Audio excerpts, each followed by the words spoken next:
Untuk orang tua, apakah mengetahui kalau Vera ini mau masuk Islam?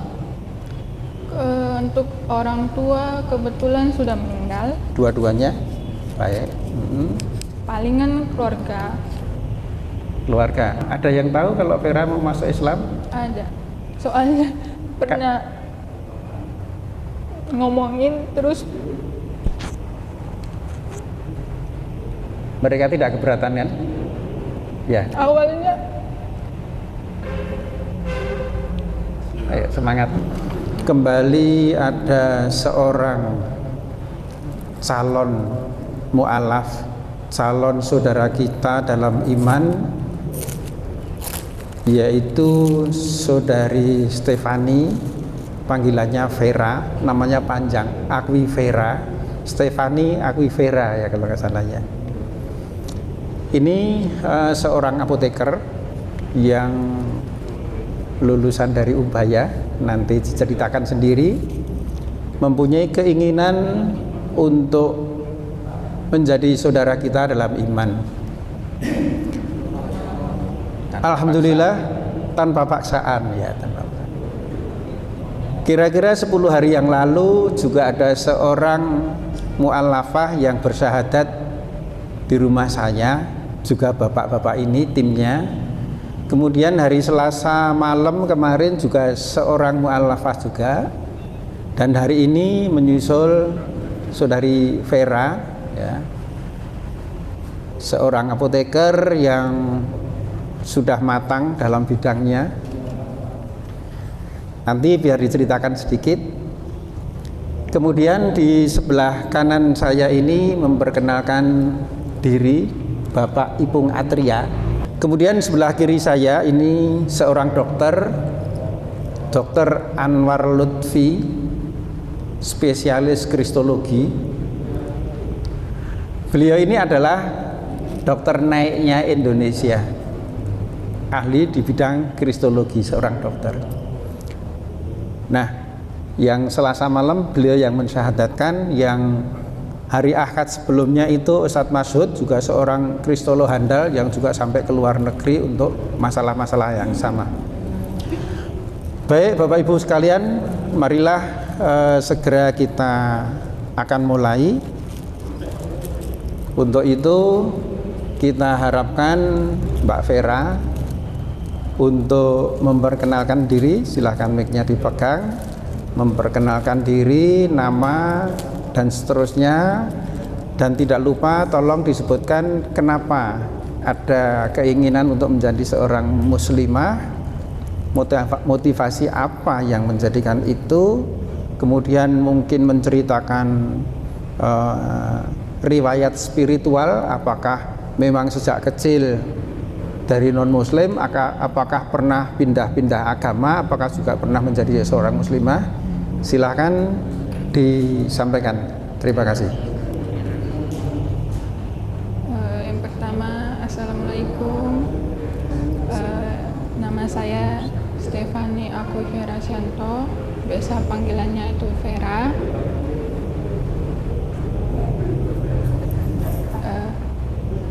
Kalau bilang masalah pindah-pindah itu belum pernah. Dari kecil memang sudah agama asalnya itu. Terus motivasinya itu ya sebenarnya sudah pengen lama, tapi belum memberanikan diri. Jadi sekarang baru bertekad. Alhamdulillah.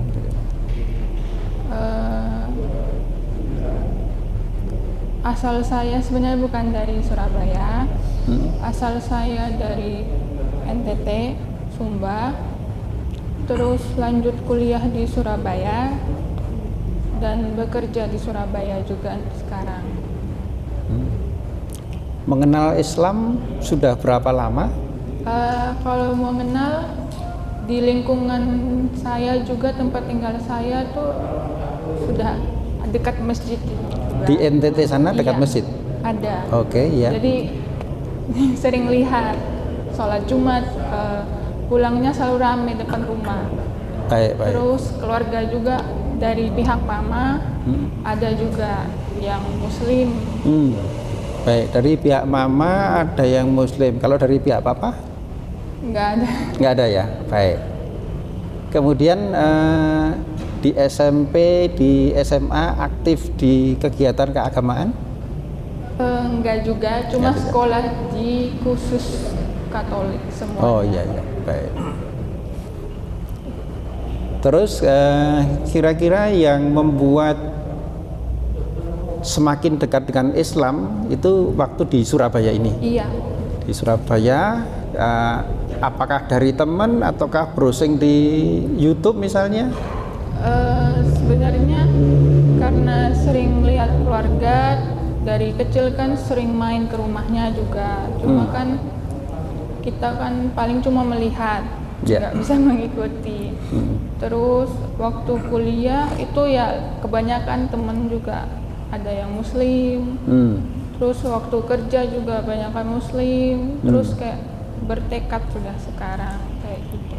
Nggak takut disuruh puasa seharian gitu? Apa pernah mencoba?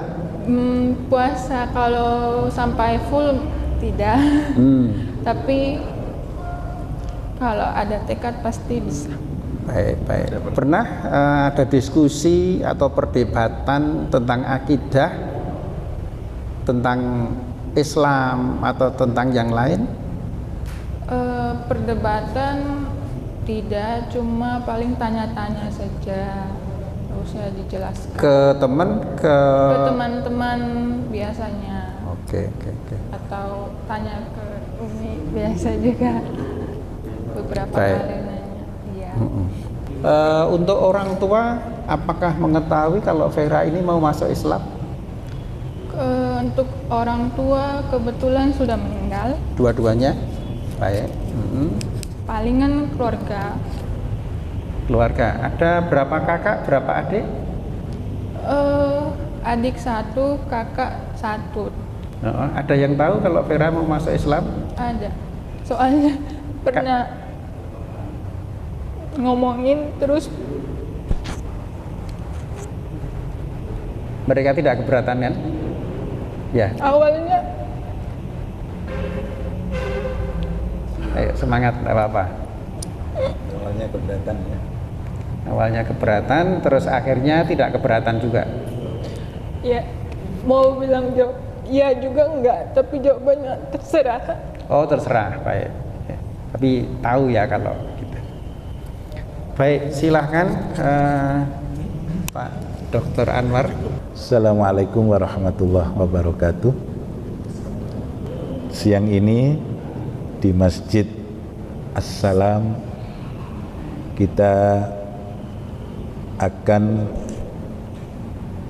mensyahadatkan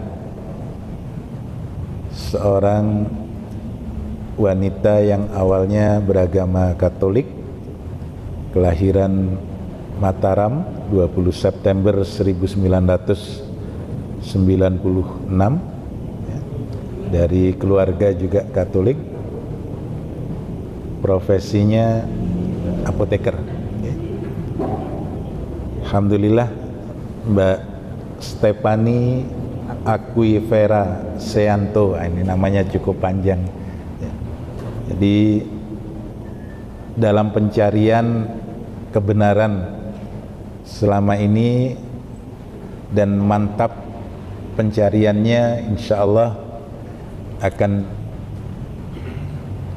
diikrarkan hari ini syahadat, pengakuan bahwa tidak ada Tuhan yang patut disembah, tidak ada Tuhan yang patut diibadahi, tidak ada Tuhan yang patut ditaati kecuali hanya Allah. Insya Allah Mbak Vera akan menjadi seorang muslimah teguh di dalam iman dan Islam, dan insya Allah kita semua, keluarga kita semua, Allah wafatkan sebagai seorang muslim dan muslimah, dan nanti kita dikumpulkan kembali oleh Allah di surganya. Sudah siap untuk bersyahadat? Bismillahirrahmanirrahim. Bismillahirrahmanirrahim. Asyhadu an la ilaha illallah Asyhadu an la ilaha illallah wa asyhadu anna Muhammad Rasulullah. Muhammad Rasulullah. Aku bersaksi tidak ada Tuhan selain Allah. Dan aku bersaksi Nabi Muhammad adalah utusan Allah. Alhamdulillahirabbil alamin. Barakallahu fiik. Alhamdulillah. Rabbana atina fid dunya hasanah wa fil akhirati hasanah wa qina adzabannar. Rabbana zalamna anfusana wa illam taghfir lana wa tarhamna lanakunanna minal khasirin.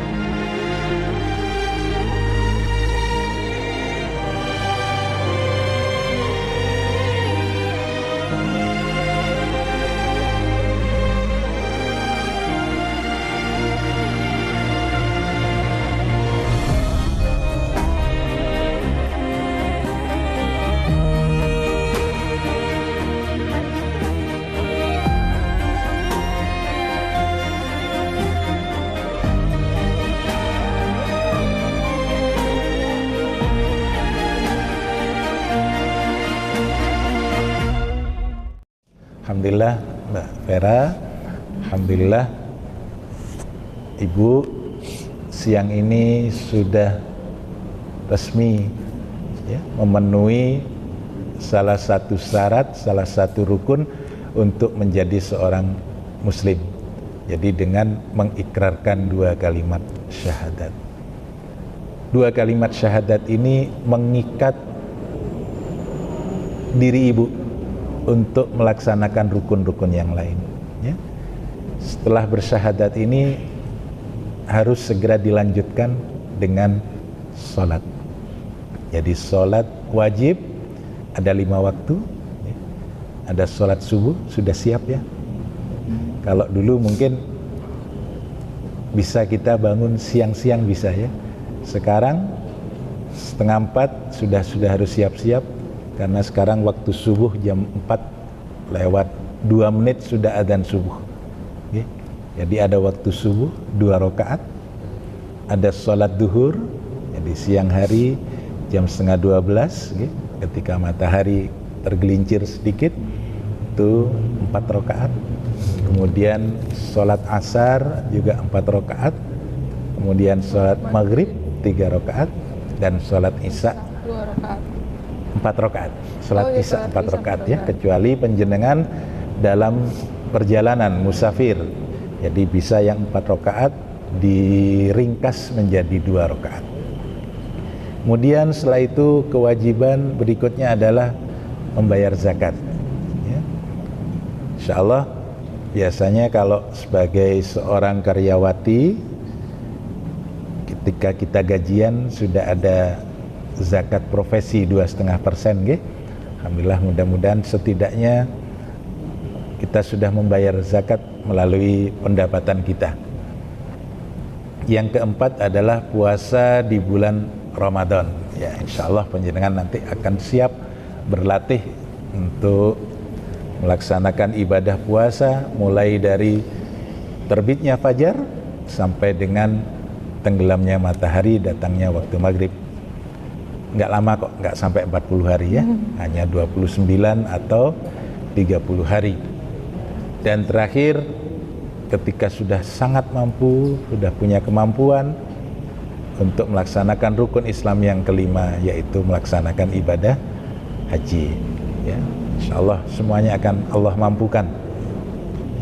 Jadi saya akan sedikit mengisahkan tadi yang saya sampaikan bahwa Nabi Isa alaihissalam itu sudah menyampaikan amanah. Jadi sebetulnya bukan cuma Nabi Isa, tapi para nabi dan Rasul yang lain pun sebelum Nabi Muhammad sallallahu alaihi wasallam lahir ini sudah memberikan bisyarah atau nubuah, kabar gembira akan datangnya seorang nabi. Ini qadarullah. Ini kita masuk di bulan Maulid nih Bu, sekarang bulan Rabiul Awal. Jadi panjenengan Mbak Vera bersyahadat di bulan Rabiul Awal, jadi saya akan teguhkan akidah panjenengan, insyaallah mudah-mudahan Allah semakin menancapkan hidayah dan iman itu sehingga kita semua wafat dalam keadaan sebagai seorang mukmin dan muslim, ya. Jadi Nabi Musa alaihissalam menyampaikan pesan dari Allah. Jadi Allah memberitakan kepada Nabi Musa, dan sampai hari ini masih tertulis di dalam Bible, masih ada menyimpan Bible, boleh nanti di rumah dibuka kembali. Jadi Allah berfirman kepada Nabi Musa, aku akan membangkitkan seorang nabi yang seperti engkau Musa dari antara segala saudara Bani Israel. Aku akan menaruh firmanku ke dalam mulutnya dan ia akan menyampaikan semua yang dia dengar. Nah, jadi Allah berjanji melalui Nabi Musa bahwa Allah akan membangkitkan seorang nabi yang seperti Musa dari segala saudara Bani Israel. Artinya nabi yang dijanjikan ini tidak berasal dari Bani Israel lagi, melainkan dia harus berasal dari segala saudara Bani Israel. Jadi seperti yang saya sampaikan tadi, Nabiullah Ibrahim alaihissalam bapak para nabi dan rasul, ya. Jadi Nabi Ibrahim punya dua orang istri. Yang pertama bernama Syarah, yang kedua bernama Hajar. Qadarullah, putra sulung Nabiullah Ibrahim alaihissalam berasal dari istri yang kedua, yaitu dari Hajar, yang bernama Ismail alaihissalam. Kemudian barulah anak yang kedua berasal dari istri yang pertama yang bernama Ishak alaihissalam. Nah, ketika Nabi Ismail alaihissalam lahir, Allah menguji Nabi Ibrahim alaihissalam, menguji keimanan Ibrahim alaihissalam. Apa betul Ibrahim ini betul-betul patuh kepada Allah, betul-betul cinta kepada Allah, atau lebih cinta kepada anak yang semata wayangnya? Karena di dalam Al-Quran disebutkan Nabi Allah Ibrahim itu berdoa, Rabbi habli minas solihin, ya Allah karuniakan kepadaku seorang anak yang soleh. Jadi ini permohonan yang sangat luar biasa, kerinduan seorang ayah untuk memiliki seorang anak. Jadi kalau Nabi Allah Ibrahim ini memang ahli dalam menyusun rangkaian doa. Jadi kalau beliau sudah menggunakan kalimat Rabbi habli, itu artinya beliau sangat menginginkan memiliki seorang putra. Nah, kalau panjenengan Mbak Vera nanti membuka Bible, kitab Kejadian pasal 16 ayat 16, ketika Nabi Allah Ibrahim dikaruniai Ismail, usia beliau 86 tahun. Jadi sudah sepuh, ya, sudah tua. Dan ketika dikaruniai Ishak, usia Nabi Ibrahim 100 tahun, seabad. Nah, ujian terhadap Nabi Allah Ibrahim di dalam Al-Quran, di dalam surah Al-Baqarah diabadikan, ya. Jadi Nabi Allah Ibrahim ini berdoa, wa idzi batala Ibrahim rabbuhu bikalimatin fa'atammahun qala inni ja'iluka linnasi imama qala wa min dzurriyyati qala la yanalu ahdidz zalimin. Jadi Allah berfirman, wa idzi batala Ibrahim, Dan ingatlah ketika Allah menguji Ibrahim dengan beberapa ujian. Fa'atammahunna, dan Ibrahim lulus menjalani ujian itu. Nah, ketika Nabi Allah Ibrahim lulus menjalani ujian, Allah berfirman, aku akan menjadikan engkau seorang imam, pemimpin, teladan bagi seluruh manusia. Inni ja'iluka linnasi imama. Nah, Nabi Allah Ibrahim bukan tipe manusia yang egois.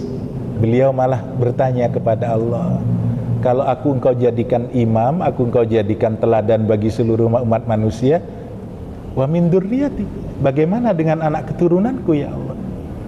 Allah berfirman, qala la yanalu ahdid dzalimin, perjanjianku tidak berlaku bagi anak keturunanmu yang zalim. Nah, itulah. Jadi ketika Ismail alaihissalam ini lahir, Allah perintahkan untuk menyembelih.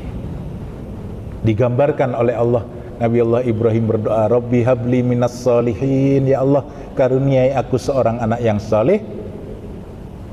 Kemudian Allah berfirman, wa basyarnahu bi gulamin halim, aku beri kabar gembira Ibrahim dengan kelahiran seorang anak yang saleh. Falamma balagha ma'ahu sya'ya qala ya bunayya inni ara fil manam anni adzbahuka fandur madza tara. Ketika anak itu sudah baligh dan sanggup untuk membantu orang tuanya, Allah perintahkan kepada Nabi Allah Ibrahim melalui mimpi untuk menyembelih anak ini. Kembali lagi, Nabi Allah Ibrahim bukanlah seorang diktator, bukanlah seorang yang egois. Beliau memanggil anaknya. Beliau katakan kepada anaknya, ya bunayya, wahai anakku tersayang. Ini pelajaran ibu, bapak. Jadi untuk memanggil anak-anak kita dengan sebutan yang terbaik.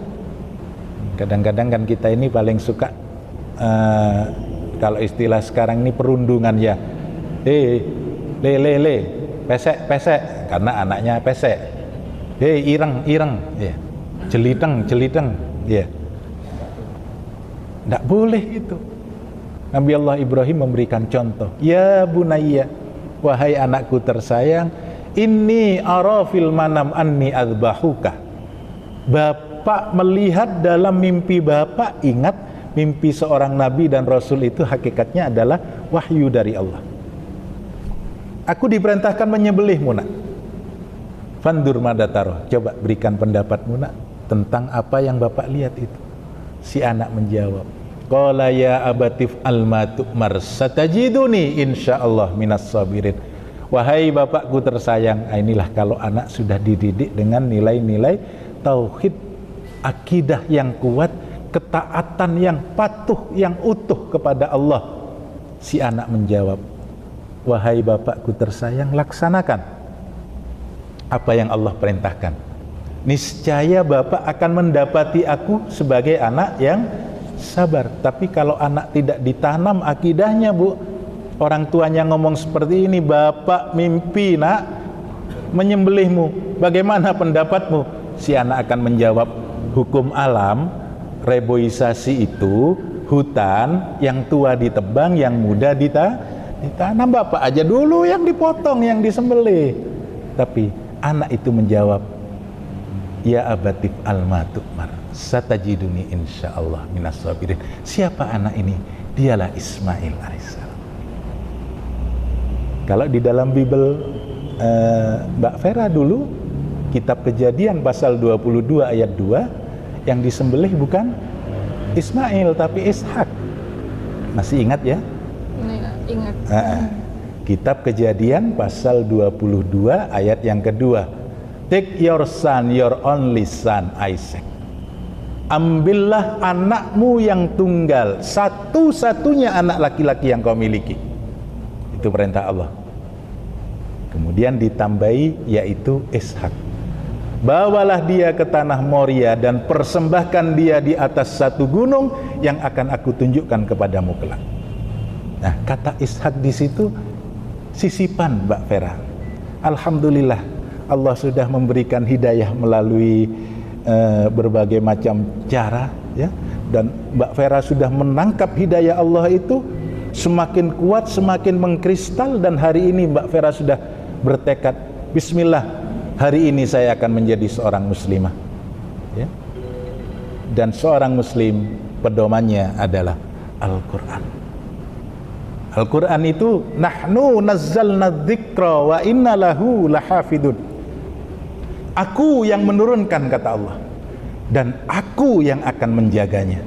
Jadi berbagai macam upaya manusia untuk melakukan pemalsuan Al-Quran, tapi semuanya gagal, semuanya diketahui. Berbeda dengan Bible. Salah satu bentuk pemalsuan, tahrif di dalam Bible adalah tambahan kata Ishak.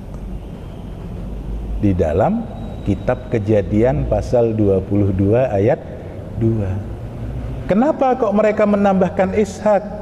Karena mereka ingin merebut janji Allah kepada Nabi Allah Ibrahim tentang anak yang dikorbankan ini. Kitab Kejadian pasal 22 ayat 18, Allah berfirman kepada Nabi Allah Ibrahim, dari anak yang kamu korbankan ini terjemahan bebas saya ya. Dari anak yang hampir kamu sembelih ini Ibrahim, seluruh dunia akan diberkati. Seluruh bangsa akan diberkati. Siapakah anak ini? Mungkinkah dia Musa? Bukan. Nabi Musa alaihissalam hanya diutus untuk Bani Israel. Apakah dia Yesus atau Isa alaihissalam? Juga bukan. Karena Nabi Isa hanya diutus untuk domba-domba Israel yang tersesat. Siapakah anak yang dijanjikan ini? Jawabannya adalah Muhammad sallallahu alaihi wasallam. Inna arsalnaka, aku mengutusmu Muhammad untuk seluruh alam semesta. Jadi apapun kebangsaannya, apapun warna kulitnya, apapun sukunya, dia berada dimanapun, hitamkah, kuningkah, keritingkah, luruskah, mancungkah, atau mancung ke dalamkah, semuanya terkena kewajiban dakwah untuk mengikuti agama yang dibawa oleh Nabi terakhir.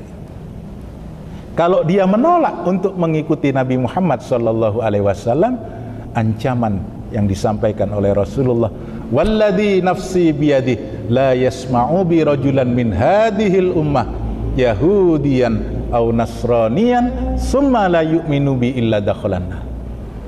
Demi Allah yang jiwaku, kata Rasulullah, digenggam, dikuasai oleh Allah.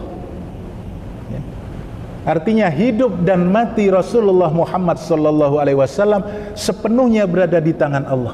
Walladzi nafsi biyadihi la yasma'u bi rajulan min hadhil ummah, tidaklah mendengar laki-laki dari kalangan umat ini, apakah dia seorang Yahudi ataukah dia seorang Nasrani, seorang Majusi, Sobiin, atau apapun gelar keagamaan yang dia pakai, Yahudikah dia, Nasranikah dia, Majusikah dia, Sobiinkah dia, Musyrikinkah dia, sudah tahu bahwa aku sudah diutus, summa la yu'minu bi, kemudian dia tidak beriman, tidak mengikut aku, tidak menjadi pengikutku, tidak menjadi seorang muslim dan muslimah, illa dakhalan nar, kecuali akan dicelupkan, dilemparkan oleh Allah ke dalam api. Alhamdulillah, bersyukur kita Bapak Ibu yang sudah ditakdirkan menjadi muslim dan muslimah sejak lahir. Lebih bersyukur lagi Mbak Vera, nggih. Mahal, tadi sudah diceritakan sedikit ya. Meskipun saudara setuju, tapi dengan berat hati, ya wis terserah kamu. Kita enggak pernah kan Bu, lahir cuer, ada yang sudah diadani, diiqamati, ya sudah menjadi seorang muslim. Nah beliau ini usia berapa sekarang Mbak Vera? 26 tahun mencari jalan hidayah itu, dicari 26 tahun, bertanya ke sini, bertanya ke sana, nonton YouTube, membaca literatur, signalnya sudah dipancarkan oleh Allah. Sampai akhirnya hari ini Allah menancapkan iman dan Islam ke dalam hati Mbak Vera. Insya Allah sampai akhir hayat pun Mbak Vera dalam keadaan sebagai seorang mukmin dan muslim. Jadi jangan pernah ragu, Mbak. Nabi Isa atau Yesus yang dulu dianggap Tuhan oleh penjenengan itu sudah menyampaikan bahwa nanti akan datang seorang nabi, seorang penghibur, dia yang akan menyampaikan segala kebenaran, dia yang akan menginsafkan tentang dosa, dia yang akan menyatakan tentang hukuman. Dan ketika dia datang, kata Nabi Isa, ketika penghibur, penolong itu datang, dia tidak akan berkata-kata menurut kemauannya sendiri, tapi semua yang dia dengar yang akan dia sampaikan. Siapakah dia? Ada yang mengatakan itu Ruhul Kudus. Nah, Ruhul Kudus itu kan bagian Tuhan. Iya. Ruhul Kudus itu kan bagian ketuhanan. Di situ dikatakan dia tidak akan berkata-kata menurut kemauannya sendiri. Semua yang dia dengar yang akan dia sampaikan. Lah, Ruhul Kudus itu loh bagian Tuhan. Masa Tuhan masih mendengar dari yang lain? Inilah Tuhan yang harus dipertanyakan. Ini Tuhan model apa ini? Jadi dia seorang laki-laki. Dia akan menyampaikan semua yang dia dengar. Dalam Al-Quran dikatakan, wa ma yantiku anil hawa in huwa illa wahyu yuha. Muhammad ini tidak mengatakan sesuatu menurut kehendaknya sendiri. Dia tidak mengajarkan sesuatu berdasarkan hawa nafsunya. Semau gue sakarpe dewe, tidak. Wa ma yantiku anil hawa, tidak berdasarkan hawa nafsunya. In huwa illa wahyu yuha. Semua yang disampaikan oleh Rasulullah Muhammad sallallahu alaihi wasallam melalui bimbingan wahyu dari Allah. Mudah-mudahan Mbak Vera dan kita semua pada siang hari ini semakin mantap untuk menjadi seorang mukmin dan muslim. Dan kita mohon selalu kepada Allah. Nanti setelah sholat ada di buku ini, Mbak Vera, insyaallah di buku panduan praktis hijrah ini ada. Jadi tuntunan sholat dan sebagainya ada. Jadi zikir-zikir setelah sholat. Jadi setiap selesai sholat, Assalamualaikum warahmatullahi, Assalamualaikum warahmatullahi. Jangan lupa berdoa. Ya muqallibal qulub, tsabbit qalbi ala dinik. Wahai zat yang maha membolak-balikkan hati, tsabbit qalbi, teguhkan hatiku ya Allah di dalam agamamu. Ya, karena apa? Iman kita ini kata Rasulullah yazidu wa yankusu, kadang naik. Ya, kalau pas seperti ini sedang naik, Bu, ya Allah Islam ini begini, ya Allah matikan aku dalam keadaan Islam.